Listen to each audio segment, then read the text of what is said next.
I came down to Portland here, mostly to see the area, but then I decided that I would look up another YouTuber that I have been watching his channel for a while.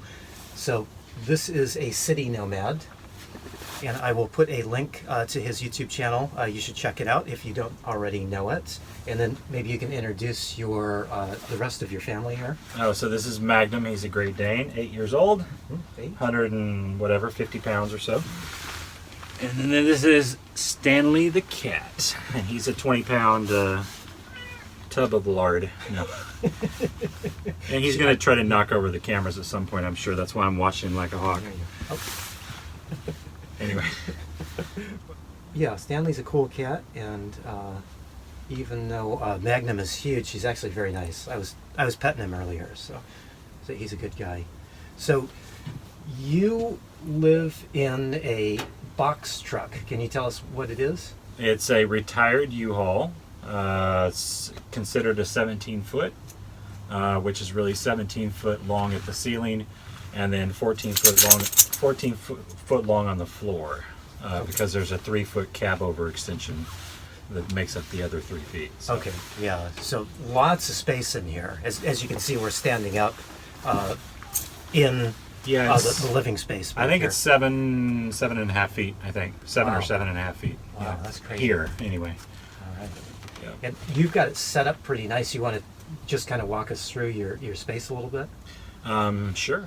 So I have an electric fridge and freezer here in the corner that runs off of a modified sine wave inverter. I have, sorry, this is actually a mirror. We have it covered because of the glare of the light, but there's a mirror right here. I have a hand washing sink, which I think I saw for your channel to begin with. I think you were the first one that I saw that from. But a hand washing sink that I run off of just a 7-gallon water tank and a DC pump. This is a flip down stove. So this flips down from the wall. It has a little leg prop that holds it up, and then this comes out. This is a propane stove, so it just runs off the 1-pound propane canisters. Because I so seldom cook, I wanted it to fold away, because I so seldom even deal with that. So you don't cook much, but you still have the stove? I have it in case I want to. Okay, yeah, sure. But I don't do it very often. Storage for medicines, toiletries, all kinds of stuff here on the wall.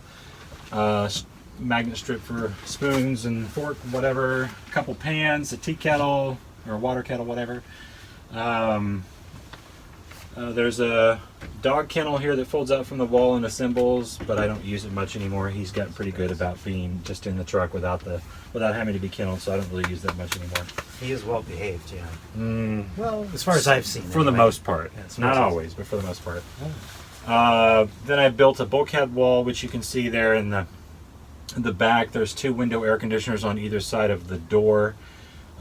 There's a tempered glass door, and then there's plexiglass windows on either side of the door. And so that opens into like a 3-foot deep space. So my living space here on the floor is really 11 feet long, because there's about 3 feet behind the door. And that's for carrying cargo or using as storage space, kind of like a garage. Right. Yeah, I was referring it to it as a garage earlier, but I like that idea because this makes this living space a little more homey, I think. Right. You can keep, your tools. Propane and stuff tanks, out. generator, tools, laundry basket, all that stuff I keep back there. Okay, yeah, that's brilliant. I Yeah. think, yeah, that's fantastic.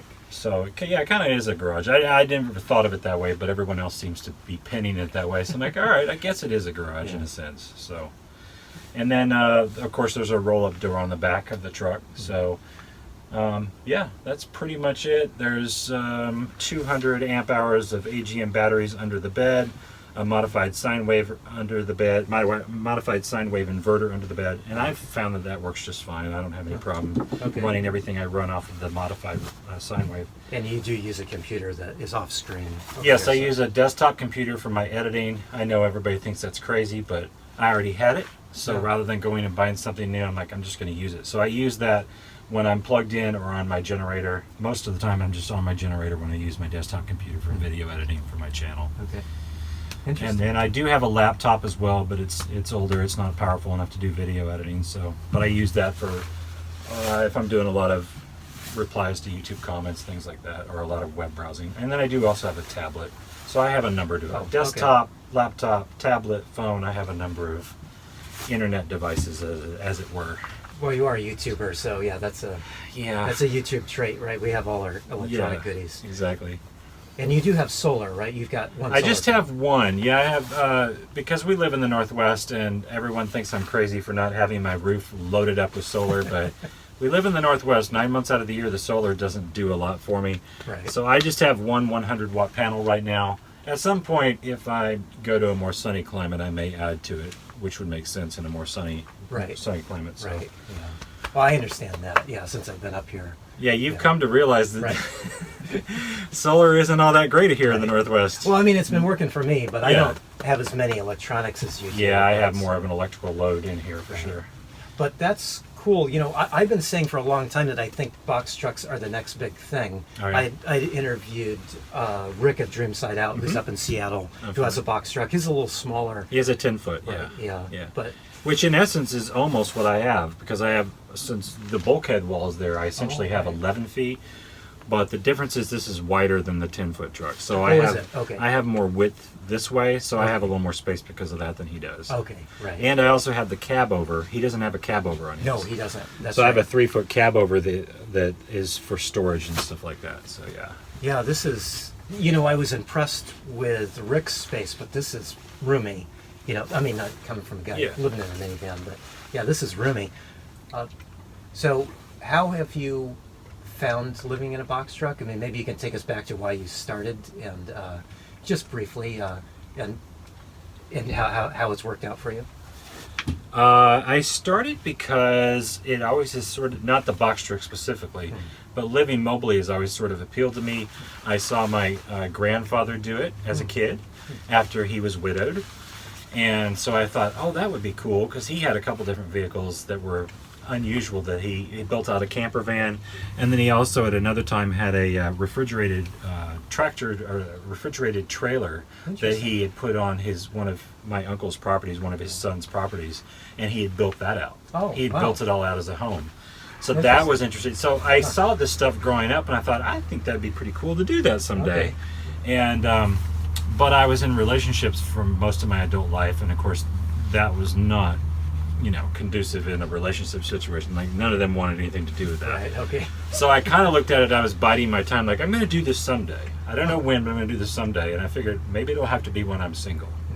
And so that's what happened. Okay. So I became single a little over a year ago, and I'm like, now's the time. Okay. And I saw the end coming, and so, of the relationship, and so I was already putting everything into play. I was already laying the groundwork, because I knew that my freedom was almost here. Right. And so that's how I saw it. So I'm like, when that happens, I'm going to do it. So that's what I did. That's awesome. Yeah. But you still have a family of sorts, because you've got the dog, which is about my size, and then the cat. And how has that worked out? Just in a small space like this with animals. It's been fine. I know people that have a hard time understanding that, but first of all, the cat's always been an indoor cat, so that's all he's ever known. Right. He goes outside, but he doesn't have free rein to go outside. So he's always known just being inside with his sibling or siblings. He used to have siblings. So he knows that, and he knows being with me, and that's just what he understands. And the same with the Great Dane. People assume, well, he's a giant dog, he must need all this space. If you could see him right now, because he's off camera, he's just curled up in a ball on his bed, and this is what he does. Unless we go to the park, Great Danes are couch potatoes. They're huge couch potatoes. Or when we were in the restaurant eating, guess where he was? He was right here on the bed the whole time, curled up in a ball. Okay. So they're very lazy, and this is what they do whenever they're not outside. So, pretty much like me then, yeah. Yeah. So it's like, I always like to think of it this way. It's like, okay, what do you think has more energy? A 6.5 foot tall, 250 pound man, or a little toddler? Right? Who do you think is going to be bouncing off the walls of something more? Right. So I like to use that example, that just because he's big, who do you think has more energy? Him, or a little tiny, like, bow wow, little fluffy, like, ankle biter kind of dog? Right. Yeah, no, this is very, I'm probably offended people with that, but this is normal. He's very low key, so he's fine in here. And I spend more time outdoors with him now than I ever did living in an apartment or a house. Okay. So it's he gets 3 to 4 hours outside a day now, and he never got that when I lived in an apartment or a house. So. Okay. So it's been good for all of you. Yeah, because we're outdoors a Right. lot more. Yeah. Which I think is great. Yeah. Yeah. And the great thing about your setup is you've got heat, Mhm. and you've got air conditioning. Yep. So he's living better than I am. And I probably wouldn't even need all that, but they are a consideration when it came to why I have the air conditioners. Sure. Because I'm like, I could live in a warmer environment like this, but I don't want him overheating or Sure. the cat overheating. Right, So right. yeah. Well, that's great. Yeah. So it's nice to hear a little more of your story because I've been watching you for a while.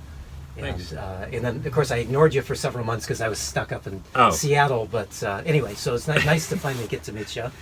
And if I'm back down in the area, I will stop and Definitely. check in on you guys. And we wore out our welcome at the restaurant apparently. We did. We got kicked out of the restaurant because we were talking. You know, it's funny when YouTubers get together, we gab and gab and gab about YouTube stuff that you guys would find terribly Boring. uninteresting. Yeah. Okay, boring. And so they asked us to move along. So anyway, but it's nice to actually get to see the inside. Because we were there as dinner rush was beginning. We got there at noon right. to eat lunch, and we were there until dinner rush started. and I know the owner because that's who came up to us. Oh, okay. Yeah, I've been here many, many times, but he's like, sorry guys, but if you want to stay, would you mind going to the bar? Because the dinner rush is here, and we need the tables. So he was nice about it, but Yeah. yes, we did kind of get the unofficial boot, I guess. It was a little strange, but anyway. But we got to take a look at your house here because this is your house, right? I refer to my van as my house. So. Yeah, it is. Yeah. It All is right. indeed. Well, it's nice to meet you. It was very nice to meet you as well. I'm glad you came down and visited Portland, and Yeah, I should be back. Seems like a cool town. it's a lot like Seattle. I guess so. Dark, rainy. Yeah. Gray. Oh, he's learning. He's learning what the Northwest weather is like. I'm not complaining. Should we tell the story? I'm not complaining. Should I tell the story? I almost backed out of coming up here because it got Or down. snowy. Down here, yeah. Yeah, down here, right. I was in Seattle. I'm now in Portland, right? Yeah, because it got snowy, and I'm a Southern Californian when it comes to driving in the snow. So he's like, the snow's blowing everywhere, and I'm like, all right. Yeah. So yeah, I wasn't sure if you were going to make it either, but that's all right. Yeah. You did. The sun came out today a little bit, so. Yeah. And it'll be dark tomorrow. Yep. Yeah. Oh well, this is it. Anyway, thanks for the invite. Yeah, definitely. Yeah, there will be links to a city Nomad down below. So And the same please. on my channel, links to Static Camper Van. Oh, that's very nice. Thanks a lot.